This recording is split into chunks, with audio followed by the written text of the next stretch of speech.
Do you view him as a failure?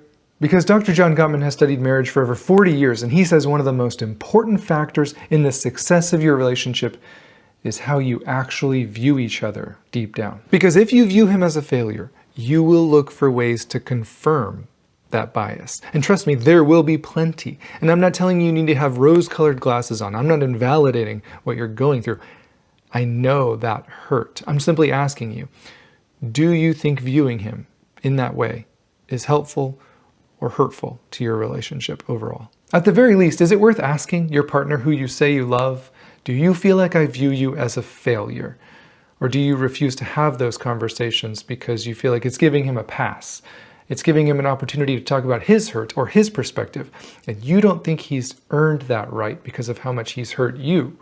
Because then you'll have to either take some accountability or maybe you'll have to apologize.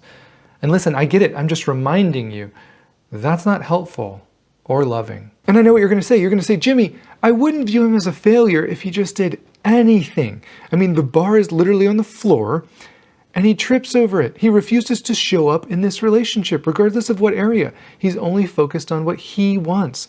It doesn't matter about me or his family. And I get it. My entire channel is about holding both partners, including him, accountable to showing up in their relationships through vulnerability and intimacy and conflict resolution and serving each other. I get it. I'm just saying this is one of those areas for you where you need to humble yourself and take some accountability and ask those hard questions and learn about what's going on inside of him. Because if he feels like you see him as a failure, that might be, just might be, one of the reasons you say, well, he used to treat me differently. Now he's complacent and lazy. He doesn't care anymore.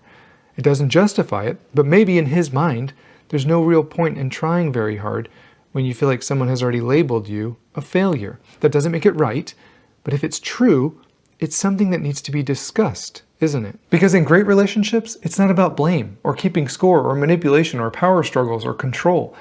It's about teamwork and consideration and thoughtfulness and appreciation. And if you're finding those things difficult because of the way someone else is neglecting you, the solution is never bitterness or resentment or criticism or silent treatments or passive aggressiveness. The solution is getting a third party to dig around in your business and see where you can both make changes so you can have the relationship you both want and deserve.